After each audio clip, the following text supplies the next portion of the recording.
할렐루야. 우리 좌우에 계신 분을 서로 축복합시다. 하나님이 당신을 사랑하십니다.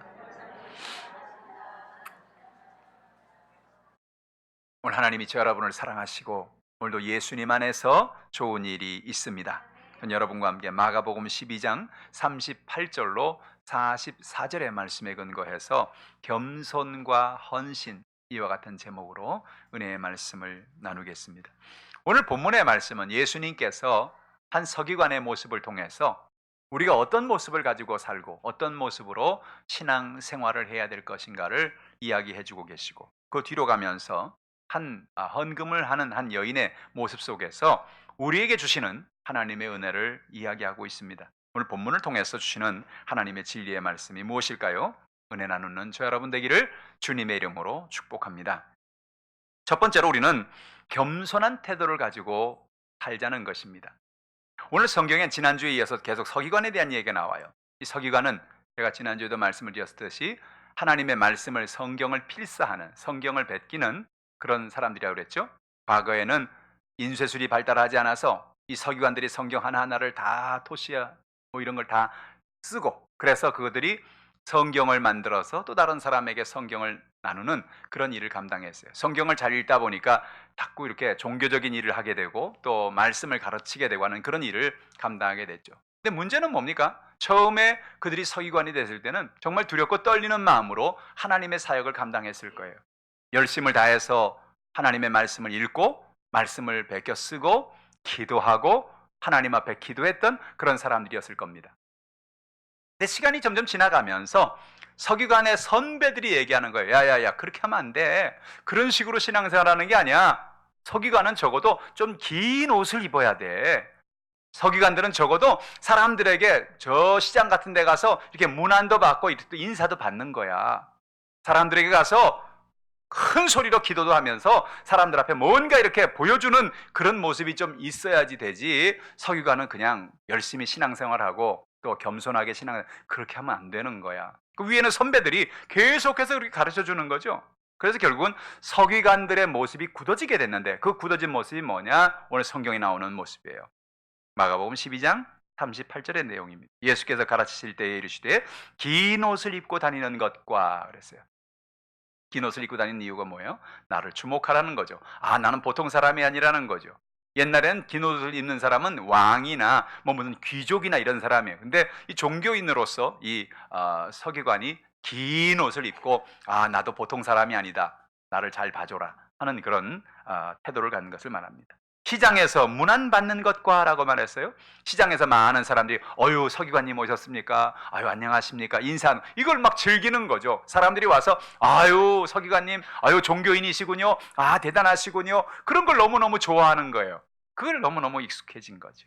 39절에 회당의 높은 자리와 잔치의 윗자리를 원하는 서기관들을 삼가하라는 거죠. 그래서 잔치에 가면, 회당에 가면 제일 높은 곳에 아유 서기관님 오셨어요, 일로 앉으세요. 또 잔치에 가면 아유 이게 주빈석으로 빨리 오십시오, 여기 앉으세요. 그런 걸 너무 즐기는 거예요. 근데 여러분, 하나님이 오늘 우리에게 말씀하시는 건 뭡니까? 종교인으로서, 하나님의 사람으로서, 믿음의 사람으로서 우리가 해야 될 모습은 무엇입니까? 이와 같이 사람들 앞에 나가서 나의 모습이 드러나고 사람들에게 초점을 맞추고 사람들이 나를 높여주는 어떤 그런 모습이 적어도 성경이 말하는 크리스찬의 모습은 아닌 거죠. 하나님 우리가 그런 모습을 따라 살라고 말씀한 건 아닌 거죠. 그래서 예수님께서 뭐라 말합니까? 이런 모습을 삼가하라는 겁니다. 그런 모습을 삼가라는 얘기는 그 사람들을 가까이 하지 말라는 이야기만이 아니라 우리도 모르게, 나도 모르게 우리가 그런 신앙생활을 하지 않도록 조심하라는 거죠.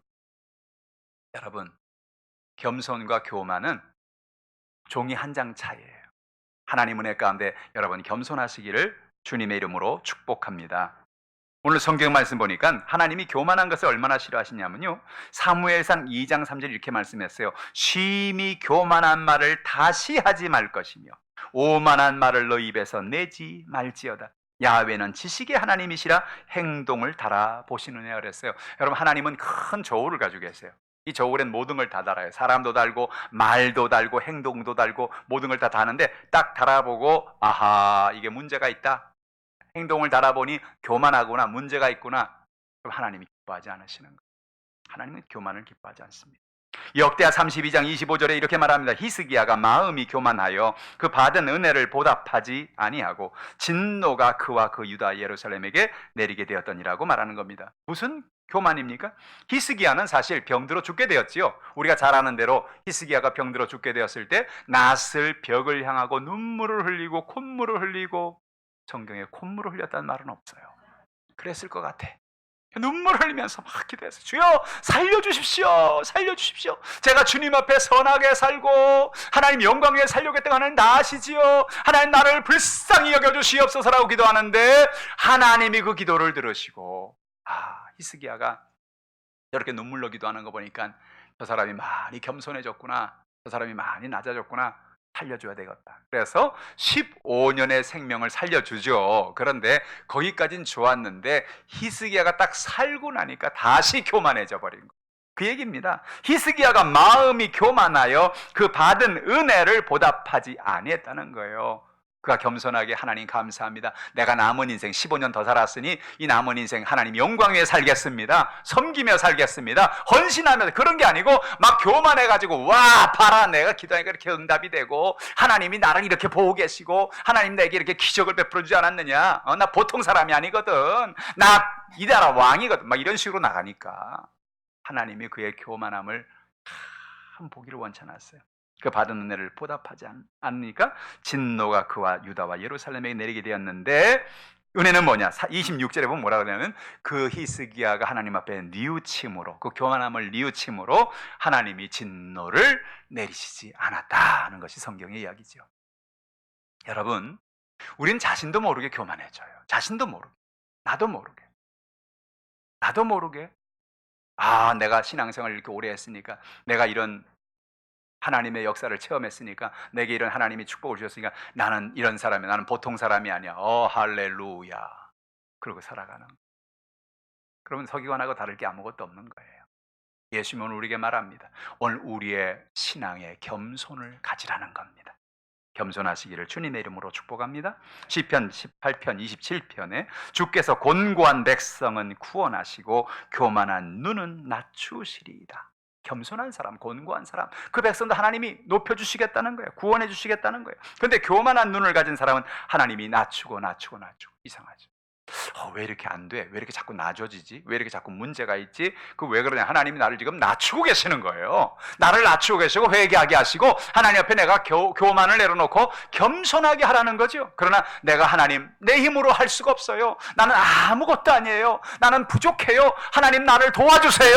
우리가 이렇게 겸손하게 나가면 하나님이 구원을 베풀어 주시겠다는 거예요. 도와주시겠다는 거예요. 어떻게 사는 게 좋겠어요? 겸손하게 사시길 바랍니다. 하나님의 긍휼히 여김을 받는 사람은 겸손하게 여김을 하나님 앞에 받는 사람인 것이죠. 그런 은혜가 있기를 주님의 이름으로 축복합니다. 사람에게 존경받고 사람에게 인정받으려고 하지 말고 하나님을 바라보시길 바랍니다. 당시의 서기관들은 문제가 뭐예요? 사람들에게 자꾸 자기를 초점 맞추라는 거죠. 야, 내가 누구냐? 내가 서기관 아니야? 내가 이렇게 긴 옷을 입고 있잖아? 내가 이렇게 대단한 종교인이잖아? 나를 존경해야 될 거 아니야? 그런 태도를 가지고 살았던 거죠. 하나님이 그런 태도를 원치 않으신 거죠. 두 번째로 진실하고 경건한 삶을 살라는 것입니다. 마가복음 12장 40절 말씀이에요. 같이 읽어보죠. 그들은 과부의 가산을 삼키며 외식으로 길게 기도하는 자니 그 받는 판결이 더욱 중하리라 하시니라. 과부의 가산을 삼켰다 그랬어요. 이분들은 무슨 소화력이 좋아가지고 남의 가산을 막 삼키고 계시는 그런 분들인가요? 그런 얘기는 아니에요. 과부의 가산을 삼킨다는 게 뭐예요? 당시의 바리새인들은, 이 서기관들은요, 사람들에게 돈이 많기 때문에 이렇게 대부업을 했어요. 여러분, 유대인들이 원래 대부업을 하잖아요. 유대인들이 원래 돈을 빌려주는 그런 금융업이 발달되어 있잖아요. 그런데 문제는 뭐냐면 이 바리새인들이, 서기관들이 사람들한테 이 과부와 같은 가난한 사람들, 먹고 살 것이 없는 사람들에게 집을 잡히고 땅을 잡히고 이렇게 돈을 빌려주고 엄청난 고리를 받는 거예요. 사람이 힘드니까 돈을 빌려가는 거잖아요. 그러면 여러분, 이자를 좀 낮춰줘서 그걸 갚을 수 있는 그런 은혜를 줘야 되는데 그게 아니고 자꾸 이자가 쌓이는 거죠. 요즘에 보니까 어떤 이자를 1년 24% 이자를 내게 해가지고 처음엔 뭐 몇십억 안 되는데 수십억이 됐다 뭐 그런 얘기 요즘 뉴스 나오잖아요. 그런 것처럼 고리로 막 때려가지고 처음에는 요만한 원금이었는데 나중에 원금보다 이자가 더 많아져가지고 결국은 집이 날아가는 거죠. 그래서 서기관이 그 과부의 가산을 삼켜버리는 겁니다. 말이 되는 얘기예요. 아니 종교인이 그러면 어떻게 하겠다는 거예요. 종교인이 어려운 사람들, 연약한 사람을 도와주고 그들의 삶의 연약함을 해결해 주려고 해야지, 그 사람들, 가난한 사람들, 어려운 사람들의 가산을 삼키는 사람이 되었다는 거죠. 그거는 하나님 보시기에 아주 악하게 보이는 거죠. 뿐만 아닙니다. 그들은 외식으로 길게 기도하는 자예요. 외식한다 그러니까 이 서기관들은 주로 바깥에서 나가서 밥을 먹었나 봐요. 외식을 하는 거 보니까. 그게 아니고 뭐예요? 사람들 앞에 그럴듯하게 보여주는 게 외식이죠. 자기의 속은 안 그런데 겉은 그럴듯하게 보여지는 것. 별로 집에서는 기도도 안 하면서 바깥에 나가서 늘 모퉁이에 가는 자리가 있어요.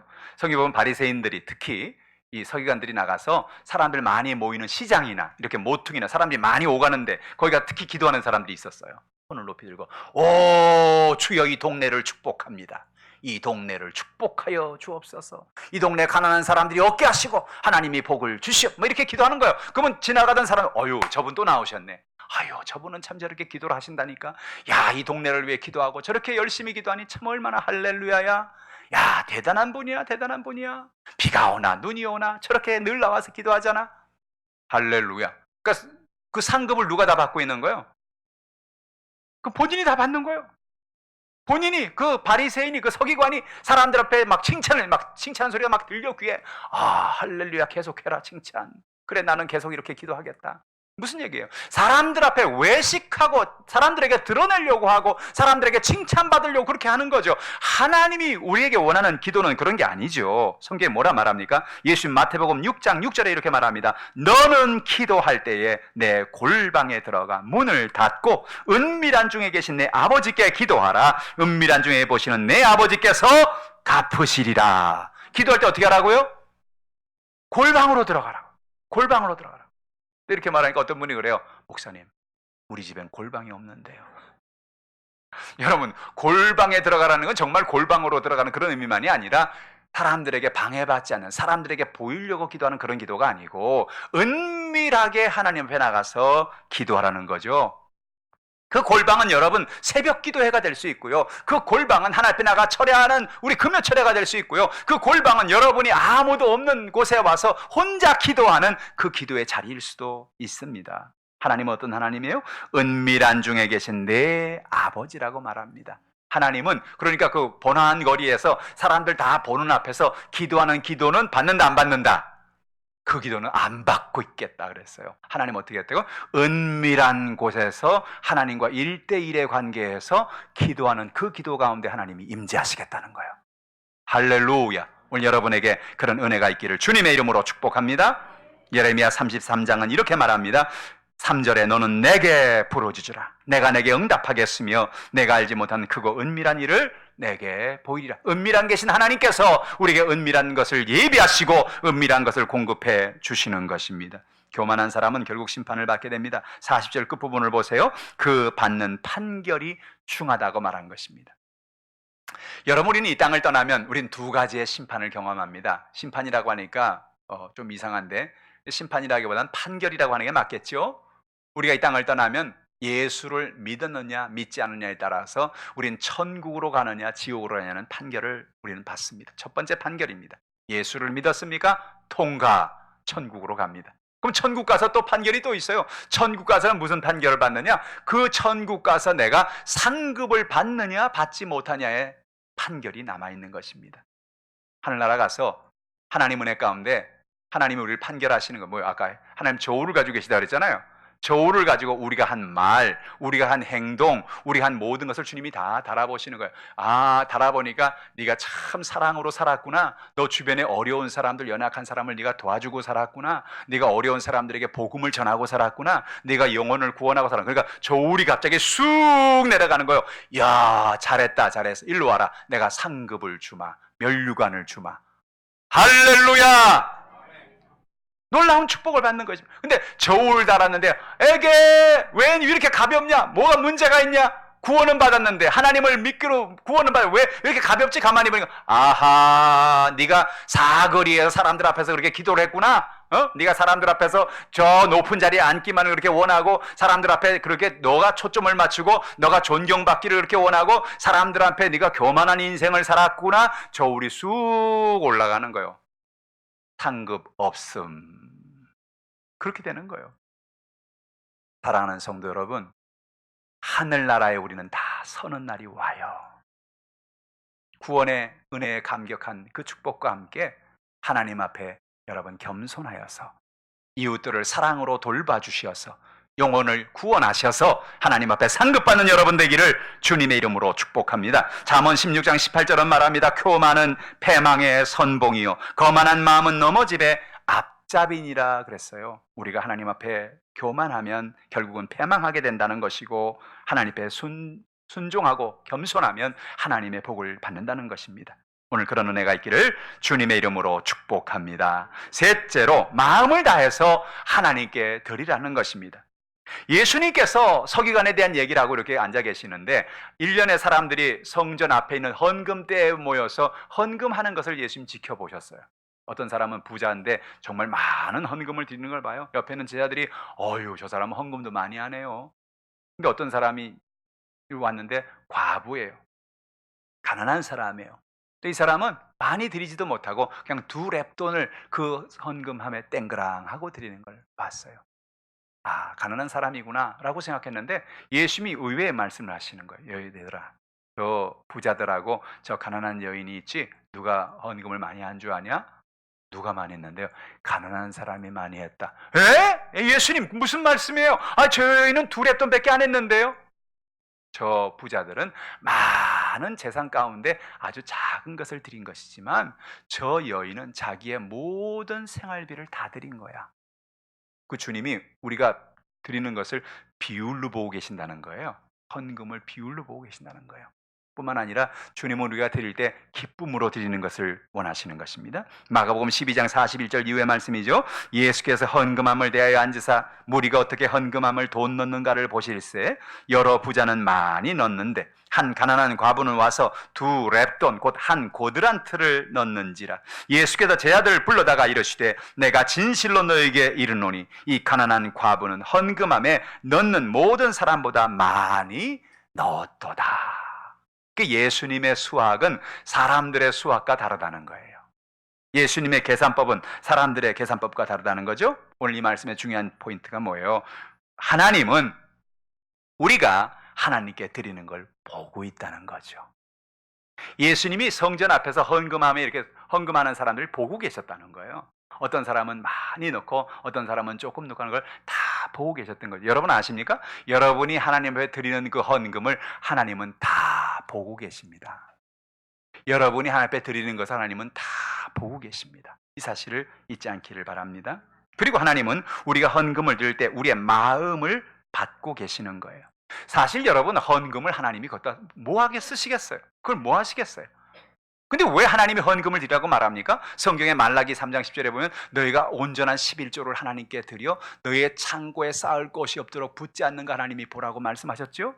하나님이 너희가 주라 그러면 너에게 돌려줄 것이니 차고 흔들어 넘치도록 하여 안겨주겠다고 말씀했죠? 왜 하나님께서 이렇게 우리에게 자꾸 드리라고 말씀을 하십니까? 그 이유는 우리의 마음을 보시길 원하시는 거예요. 물질 있는 곳 우리의 마음 있는 걸 하나님 너무나 잘 알고 계시기 때문에 우리가 하나님 앞에 드리는 것을 통해서 야 네가 나를 사랑하는구나, 네가 정말 나를 인정하는구나, 네가 나에게 하나님의 은혜 가운데 그 복받은 것을 내게 심기를 원하는구나를 하나님이 보기를 원하는 거죠. 근데 많은 부자들이 많이 드렸음에도 불구하고 그가 가지는 풍요함에 의하면 그건 사실 아무것도 아닌 거죠. 비율로 따지면. 근데 오늘 성경에 보니까 한 여인은 자기의 모든 생활비를 다 드렸어요. 어떻게 이런 일이 일어났을까요? 오늘 한 여인이 과부인데 참 살아가기 어려운 그런 삶을 살아가는 분인데 집에서 기도를 하고 있었어요. 기도를 하는데 갑자기 마음속에 감동이 오는 거예요. 야, 오늘까지 살아온 모든 것이 내 힘으로 산 게 아니구나. 오늘까지 살아온 것이 이게 모두 하나님의 은혜구나. 할렐루야. 지금까지 지내온 것 주의 크신 은혜라. 찬양처럼 여인의 마음속에 야, 너무나 감사하다. 하나님께서 오늘까지 내가 과부요, 정말 아이들을 어떻게 키우고 이 모든 삶의 하루하루가 얼마나 힘들었는가. 그런데 내가 어려울 때마다 하나님 나를 도와주시고 귀를 열어주시고 오늘까지 나를 살게 하셨구나. 그 감격이 막 올라오는 거죠. 감동이 올라오는 거죠. 그래서 그 여인은 그 감사 속에서 뭐 좀 드릴 거 없나? 뭐 좀 하나님께 바칠 거 없나? 가만히 생각해 보니까 생활비 2렙돈이 있는 겁니다. 이거 반찬 사야 되는데, 이거 쌀 사야 되는데, 그런데 마음에 막 감동이 오는 겁니다. 그래, 이거 드리자. 감사한데 드릴 건 이거밖에 없고, 다른 사람 보기엔 정말 아무것도 아닌 돈이지만 나에게는 큰 돈인데, 내 생활비 전부인데, 그래도 내가 하나님의 은혜가 너무나 감사하니 이 물질을 심자.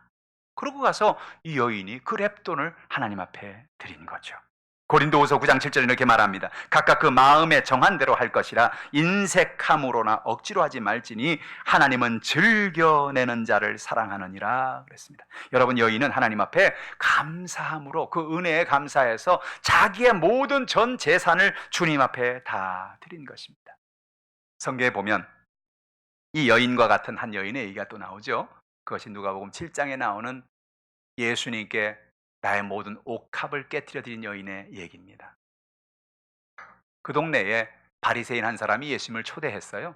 집에 음식을 차려드리고 예수님께 식사를 권했는데, 근데 바깥에서 이렇게 예수님이 식사하시는 모습을 보니까 이해가 안 되는 장면이 있는 거예요. 왜? 대개 이스라엘 사람들은 어느 집에 초대를 받으면 그 집에서 발 씻을 물하고 손 씻을 물을 줘요. 그걸 정결례라고 하는데, 그 정결례를 행하고 난 다음에 식사를 하는 거예요. 근데 성경에 보니까 그 시몬이란 바리새인은 예수님을 무시해가지고 발 씻을 물도 안 주고 손 씻을 물도 안 주고 정결례도 안 하고 그냥 밥 드시라는 거예요. 이거 얼마나 이건 정말로 심각한 부정한 일인지 몰라요. 그걸 보면서 여인의 눈에 불이 나는 거예요. 아니, 어떻게 저럴 수가 있지? 어떻게 예수님을 저렇게 대우할 수가 있지? 그러면서 여인이 마음속에 생각하다, 내가 좀 할 게 없을까 생각하는데 여인의 마음속에, 그래, 내가 일평생 모아온 나드 향유를 깨서 예수님과 손과 발에 부어드리고, 그리고 예수님께 내가 은혜를 갚아야 되겠다. 그 여인이 누구예요? 그 동네에서 한 죄인이라고 하는 여인이에요. 이 여인은 동네에서 누구라고 말하면 다 알 정도로 죄인의 대명사였고, 이 여인은 죄인이었어요. 그런데 이 죄인인 여인이 예수님이 하시는 말씀을 듣고 그 마음의 은혜를 받았어요. 그 마음속에 하나님의 은혜를 체험했어요. 구원의 감격을 체험했어요. 그래서 내가 드릴 수 있는 것 뭔가 찾아보니까 그 나드 향유가 있는 거예요. 그래서 나드 향유를 가져와서 그 나드 향유의 옥합을 깨트리고, 이 나드 향유라는 것은 깨트리지 않으면 끊을 수가 없거든요. 깨트리고 그 옥합에 있는 향유를 예수님께 부어드렸어요. 옆에 있는 사람들이 난리가 났죠. 아니, 저 여자가 미쳤나? 저거 300데나리온인데 300데나리온은 300일치 월급이거든요. 저 비싼 거 저거를 깨가지고 가난한 사람을 도와줄 거지. 아니, 예수님 발에다 붓고 손에 뭐 하는 짓이야 지금? 막 그러는 거죠. 여인도 자기가 이유를 모르겠어요. 그렇게 자꾸 그렇게 감동이 오는데, 자꾸 그렇게 드려야 되겠다는 그런 마음이 오는데 이유를 모르겠는 거예요. 자기도. 알고 봤더니 성령이 여인에게 그 감사와 감격을 주었던 중요한 이유는 바로 그 다음 날이 예수님이 십자가에 달리시는 날이에요. 예수님이 십자가에 달리시기 전에 예수님을 위해서 예수님의 모든 장례를 준비하는 것이 바로 이 여인의 나드 향유를 부어드리는 거죠. 이스라엘 백성들 사람이 죽으면 몸에 향유를 붓거든요. 여인이 바로 그런 일을 한 거예요. 나도 몰랐어요. 내가 왜 그런지. 근데 나도 모르게 이걸 내가 드려야 되고 싶어요. 내가 이걸 주님 앞에 드려서 내가 헌신하고 싶어하는 그런 마음이 여인의 마음속에 솟아오른 거죠. 하나님이 이 여인을 축복해 주신 거예요. 뭐라 그랬어요? 주님이 이 여인이 한 일이 세상에 어디서든지 이 여인의 얘기를 할 거야. 오늘 우리가 그 여인 얘기하잖아요. 할렐루야. 오늘 주님의 은혜가, 주님의 감사가 여인으로 말미암아 자기의 모든 것을 드리게 한 것입니다. 뿐만 아니라 여인은 모든 것을 채우시는 하나님의 은혜를 바라보고 믿음으로 나간 것입니다. 시편 106편 1절은 말합니다. 할렐루야, 야훼께 감사하라. 그는 선하시며 그 인자하심이 영원함이로다. 시편에 보면 이 말씀이 참 많이 나와요. 야훼께 감사하라. 그는 선하시며 그 인자하심이 영원함이로다. 야훼께 감사하라. 그는 선하시며 그 인자하심이. 시편에 엄청나게 많이 나오는 말씀이죠. 우리가 하나님 앞에 감사해야 될 이유가 뭐냐? 하나님은 선하시다는 거예요. 선하다는 말은 다른 말로 하면 좋으시다는 거예요. 하나님은 좋으신 하나님. 여인의 마음속에 감동이 하나님은 좋으셔. 또 인자가 무궁하셔요. 인자가 뭐예요? 사랑이죠. 하나님은 그 사랑이 끝이 없어. 할렐루야. 그래서 주님 앞에 감사로 드리면서 여인은 마음에 믿음을 가지고 드린 것입니다. 무슨 믿음이요? 내가 이제 이 생활비를 드리면 주님이 나의 인생을 책임져 줄 거야. 할렐루야.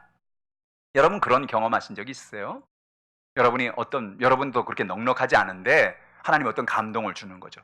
기도하면 하나님 앞에 내가 좀 드려야 되겠다. 그런 감동을 주는 거죠. 어떤 누군가가 어려운 사람인데 이 사람을 내가 좀 도와야 되겠다. 그런 감동을 주는 거죠. 그래서 나도 사실은 어려운데 어려운 순간에 그렇게 결단을 하고 그렇게 하나님의 은혜 가운데 드리면, 사랑을 베풀면 희한한 일이 생겨요. 희한한 일이.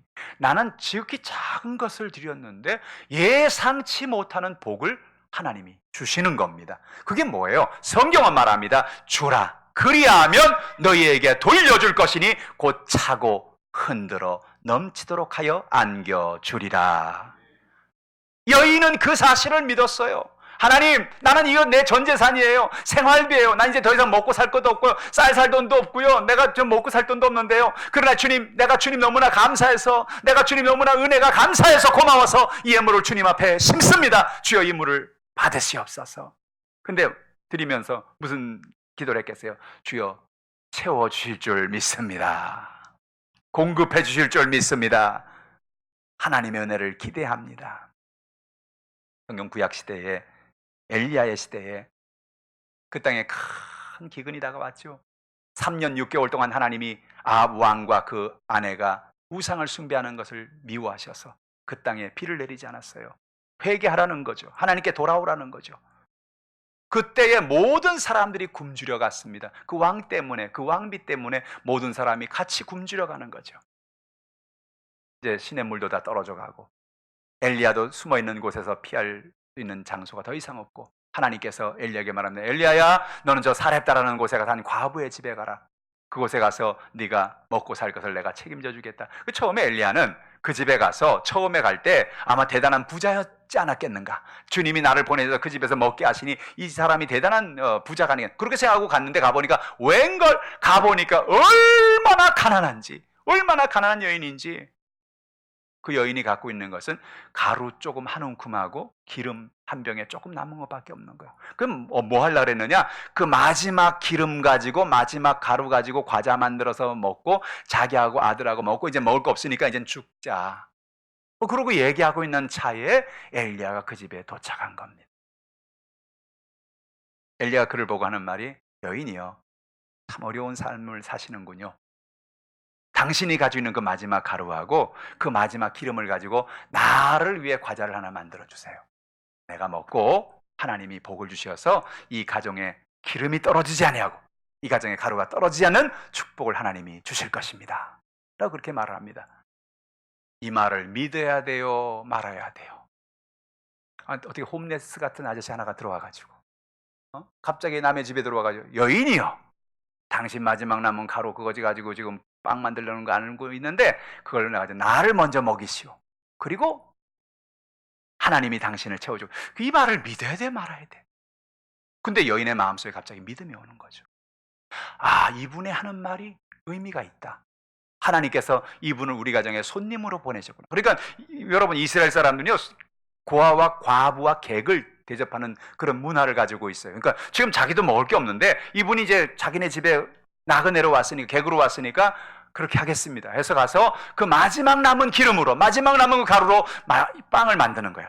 과자를 만들어 가지고 드리는 겁니다. 그 드릴 때 옆에 있는 아들이 보면서 엄마, 저거 우리 주면 우리 뭐 먹어? 나도 먹고 싶다. 그러지 않았을까요, 옆에서? 야, 가만히 있어. 손님 대접지. 그러고 나서 그걸 갖다가 엘리야에게 갖다 줍니다. 엘리야가 맛있게 먹습니다. 가루 하나 남기지 않습니다. 어떻게 먹어도 그렇게 다 먹는지 다 먹었어요. 맛있다 맛있다 맛있다, 아 맛있다 맛있다 그러면서 다 먹었어요. 그 여인은 눈물을 쭉 흘리고 있고, 옆에는 아들은 또 눈물을 흘리고 있고, 주여 어찌하면 좋습니까? 근데 다 먹고 난 다음에 엘리야가 그럽니다. 가서 가루통을 열어보시오. 가서 기름병을 체크해 보시오. 가보니까 깜짝 놀랄 일이 생겼어요. 그 가루통에 가루가 그득하고 그 기름병에 기름이 그득한 놀라운 하나님의 축복을 경험하게 된 것입니다. 무슨 얘기입니까? 믿음으로 심었더니, 믿음으로 드렸더니 하나님이 책임지셨다는 거예요. 성경에 뭐라 말합니까? 열왕기상 17장 16절 말씀에 야훼께서 엘리야를 통하신 말씀같이 통에 가루가 떨어지지 아니하고 병에 기름이 없어지지 아니하니라. 할렐루야. 오늘 하나님 이 가정에 복을 주었어요. 오늘 이 가정에 하나님 모든 것을 채워주셨어요. 왜 그렇습니까? 하나님 앞에 감사함으로 드렸더니, 하나님 앞에 믿음으로 드렸더니, 하나님을 의지하고 드렸더니 하나님의 그의 인생을 책임졌더라.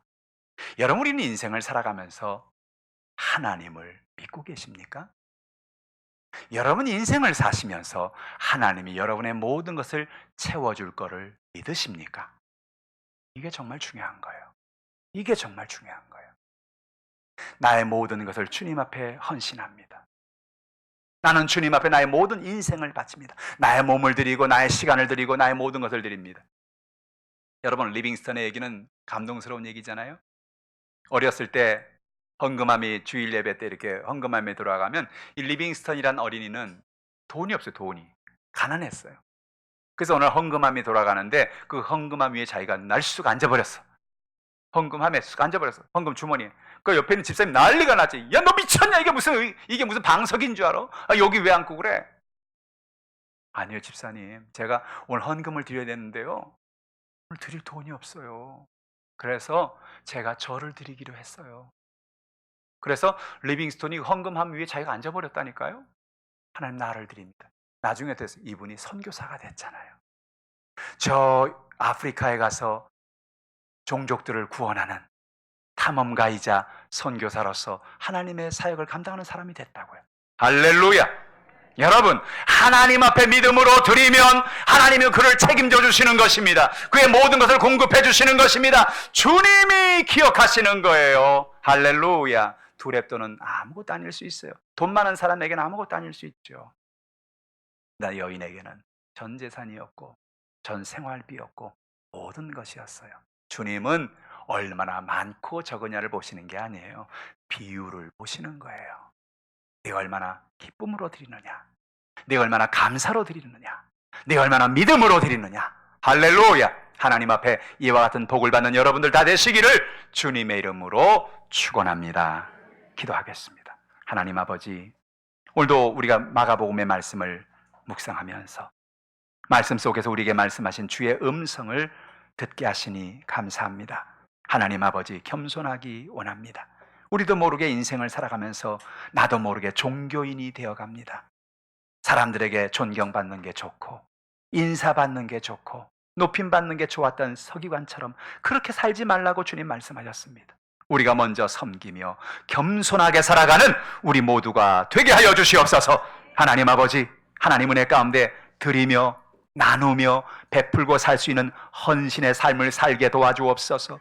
여유가 있어서가 아니라 우리에게 주어진 그 환경 속에서 하나님 아버지, 우리가 하나님 앞에 드리고 이웃들에게 사랑을 베풀고 하나님의 믿음으로 살아갈 때에 하나님께서 영광을 받아주심을 감사합니다. 하나님 아버지, 오늘도 우리의 삶 속의 모든 것을 채워주시어서 베풀고 나누고 살 수 있는 은혜와 은총을 허락하여 주시옵소서. 감사드리며 예수님의 이름으로 기도하옵나이다. 아멘.